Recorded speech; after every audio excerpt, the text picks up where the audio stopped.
Kalau kalian nyari tablet Android terbaik, jujur deh, pilihannya itu nggak banyak. Gonta-ganti tahun pilihannya Samsung.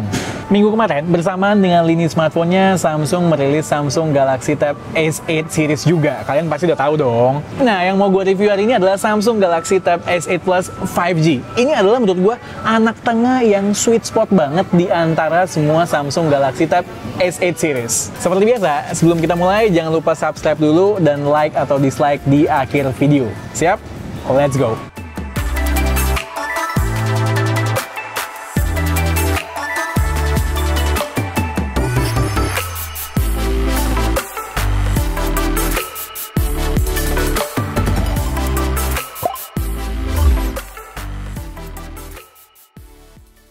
Seperti biasa, di K2G kita lebih concern dengan real user experience dan hal-hal yang memang penting di sebuah device. Gue melihat S8 Plus ini sebagai tablet terbaik Android yang mampu menekel berbagai kebutuhan usernya, baik produktivitas maupun entertainment. Kita bakal lihat kenapa, tapi sebelum itu, coba kita go through dulu speknya sebentar. Seperti gue bilang tadi, Samsung Galaxy Tab S8 Plus adalah si anak tengah.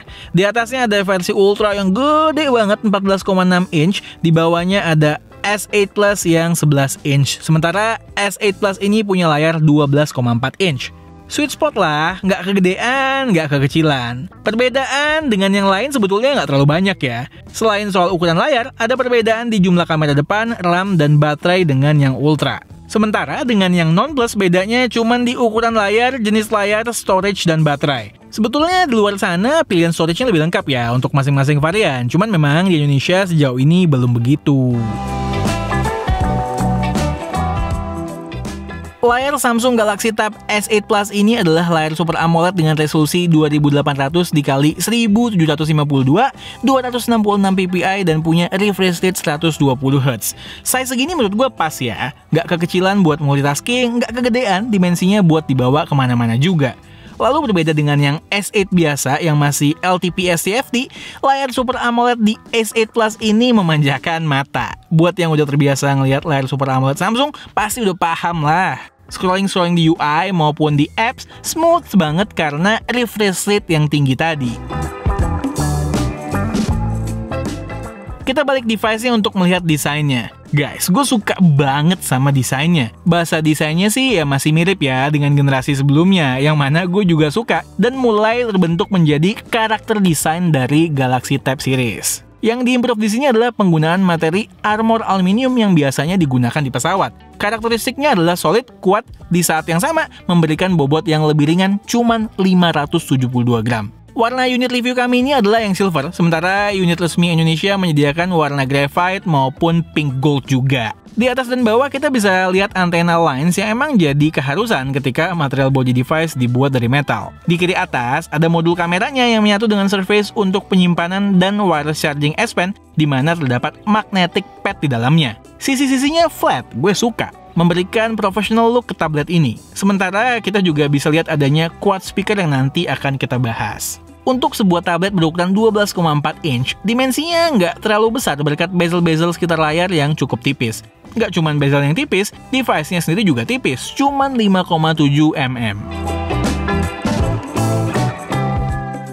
Masuk ke jeroannya, kita dikasih chipset flagship terbaru dari Qualcomm dengan proses fabrikasi 4nm-nya, Snapdragon 8 Gen 1. Kita sih udah beberapa kali ya nyobain chipset ini di beberapa smartphone, tapi baru sekali ini di tablet. Yang berhasil gue analisa dari seminggu penggunaan ini adalah Snapdragon 8 Gen 1 lebih berasa dingin di tablet dibandingkan di smartphone. Gue pakai benchmark 3D Mark Wildlife Stress Test, masa iya suhunya cuma naik 2-3 derajat dalam 20 menit tesnya. Nice banget kan? Ini berkat overall ruangan di dalam tablet yang jauh lebih besar daripada smartphone, sehingga panas lebih efektif disebar ke permukaan yang luas pula. Nah, hal ini dan digabung dengan algoritma thermal management khas Samsung yang secara agresif menyesuaikan speed chipset dengan kebutuhan aplikasi yang dijalankan, menjadikan Tab S8 Plus ini jarang demam maupun stutter ketika dipakai di keseharian. Karakternya 8 Gen 1 di sini adalah dia akan scaling throttlingnya sejak dini. Jadi bukan nunggu sampai suhu internal 41 derajat dulu baru throttling. Di 30-an derajat pun udah mulai dicicil throttlingnya, walaupun ya nggak seagresif di 40-an derajat.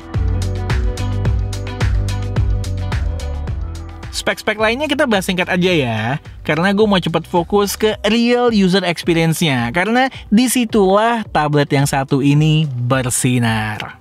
Tab S8 Plus unit resmi Indonesia punya storage 256GB dengan RAM 8GB. Storage-nya bisa di-expand dengan SD card. Slot SIM card-nya support single SIM, fisik, dan udah 5G ready. Baterainya 10.090 mAh typical dengan kemampuan charging up to 45 watt. SOT yang gue dapetin sekitar 6 jam dengan total uptime hampir 2 hari. Sayangnya nggak dapet charger dalam box ya, kita dapatnya kabel doang. Untuk ngecas full dari 0 butuh waktu sekitar 88 menit aja kalau make yang charger 45 watt yang udah mendukung PPS protokol. S8 Plus juga udah pakai in-display fingerprint sensor yang cepat dan akurat. Untuk urusan kamera, di belakang ada dua lensa dengan kamera utama 13MP dan ultrawide 6MP. Sementara di depan 12MP ultrawide dengan FOV 120 derajat. Ini ada sedikit sampel-sampel jepretannya. Monggo dilihat.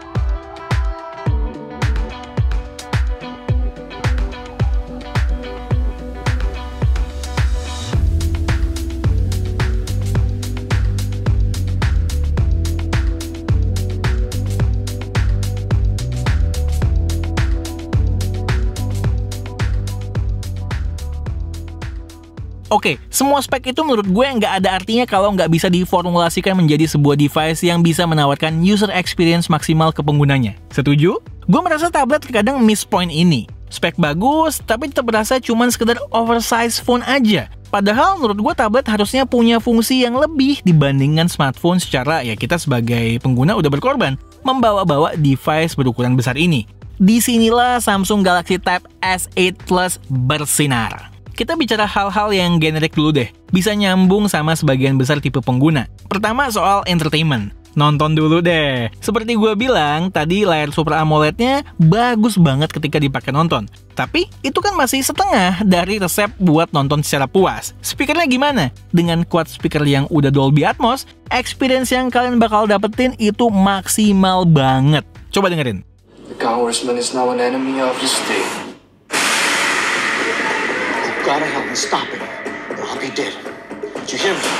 Sadi will be dead. A Marine hero in love with the famous trainer. It's where you wanna go. I wonder can I love you both? Just the way you are. Entertainment selanjutnya, gaming. Layar gede begini ketika dimainin game dengan genre yang tepat ya bisa truly enjoyable. Spek jeroan maksimal, stabilitas performa oke, bisa banget mainin 99% game yang ada di Google Play Store, no problem. Kok nggak 100% bang? Ya biasa lah, 1%-nya adalah Genshin Impact. Masih playable kok, cuman seperti tadi gue bilang, karena throttling yang cukup agresif, kita belum bisa mainin Genshin Impact rata kanan secara smooth. Gue sendiri buat push rank LOL Wildlife berjam-jam, on wifi dan tata kanan itu lancar jaya 60 fps. Main PS atau FIFA juga enak banget, nggak ada frame drop apapun. Call of Duty nggak ada masalah sama sekali. Lanjut, produktivitas. Gue udah seminggu make tablet Samsung ini dan bereksperimen untuk memposisikannya sebagai pengganti laptop. Dan ya cukup bisa sepertinya. Kombinasi antara fitur-fitur One UI 4.1 yang sangat well optimized untuk tablet, keyboard cover yang bakal jadi bonus PO, serta S Pen yang udah di-include dalam box pembelian, benar-benar bisa nge-cover pekerjaan ringan gue. Kita coba lihat dari sisi One UI-nya dulu ya. Kekuatan terbesar dari One UI akhir-akhir ini adalah betapa powerful-nya ketika disandingkan dengan device yang berlayar besar. Kita udah sempat bahas panjang lebar di video review Fold 3, link ada di deskripsi. Kita bisa kerja dengan split screen, buka aplikasi dalam bentuk Windows, pairing beberapa aplikasi yang akan bisa kebuka bareng secara split screen dalam satu klik, dan banyak lagi. Real usage-nya buat gue pribadi adalah ketika harus reset bikin strip. Nyaman banget ketika running 2 app sekaligus secara split screen seperti ini. Masih kurang berasa kayak laptop? Gampang, nyalain aja Samsung DeX. Dan there you go, Tab S8 Plus-nya langsung bertransformasi menjadi ala-ala laptop. Terutama kalau disandingkan dengan book cover keyboard slim yang bisa didapatkan free ketika masa pre-order ini. Di keyboardnya juga ada shortcut untuk aktivasi mode DeX ini dengan pencet FN plus DeX di kanan atas. Experience-nya gimana? Ya kayak gabungan antara Windows dan Android jadi satu. Familiar dan useful. Next, yang membantu gue dalam bekerja adalah kamera depannya. Well, ini jelas lebih baik dari webcam di mayoritas laptop yang rata-rata cuma 720p. Ditambah lagi fitur video call effects yang jalan di berbagai aplikasi pihak ketiga, kayak Zoom dan Google Duo. Ini mendukung rutinitas kerja di luar kantor akhir-akhir ini. Fitur-fitur bawaan One UI seperti blur background, auto framing, maupun audio focus bisa dipakai semua. Terus urusan content creation, disinilah S Pen berguna banget buat gue. Ngedit raw hasil moto-moto pakai Expert Raw-nya S22 Ultra, ngedit video ringan buat IG atau TikTok, atau sekedar sketching ketika planning buat shoot, semua dibuat mudah dengan S Pen yang udah di-improve latency-nya hingga 2,8 ms. Goks! Jelas S Pen ini nggak cuman buat content creation ya. Nulis-nulis cuman di notes doang itu berasa kayak nulis beneran guys, nggak berasa ada lag-nya sama sekali. Mantap! Mesti diingat juga ya, karena S Pen di sini udah Bluetooth enabled, segala air action seperti trigger kamera dengan tombol di S Pen, maupun gesture back, home, atau play pause skip ketika play media, bisa semuanya. Oke, Samsung Galaxy Tab S8 Plus 5G. Kalau kalian berada di ekosistem Android dan pengen tablet terbaik, ya ini barangnya. Tapi kalau kalian fine dengan size yang lebih besar, ya kalian bisa lirik yang versi Ultra. Kenapa gue bilang tablet ini adalah yang terbaik? Karena dia berhasil memadukan antara spek bagus dan juga software yang mendukung experience penggunaan tablet secara maksimal. Ya, jadi basisnya itu bukan cuma sekedar smartphone lalu dibikin jadi gede. Nah, saran dari gue, ketika kalian ingin membeli sebuah tablet, berpikirlah dari segi fungsi, jangan cuma spek sheet doang. Nah, ketika itu jadi dasar pemikiran kalian, dan kebenaran kalian punya duit 17 juta rupiah buat nebus tablet yang satu ini, ya bener-bener no-brainer menurut gue. Kalau ditanya kekurangannya apa, ya gue berharap di update yang akan datang, Samsung ngasih sejenis performance mode gitu buat tablet kece satu ini. Jadi dia bisa naikin batas temperaturnya sehingga throttlingnya itu bisa berkurang. Jadi kita punya kontrol yang penuh terhadap performa tablet ini. Oke, sekian aja video dari gue kali ini. Gue Satish and this is K2G. Tunggu racun-racun kami yang berikutnya. Bye guys!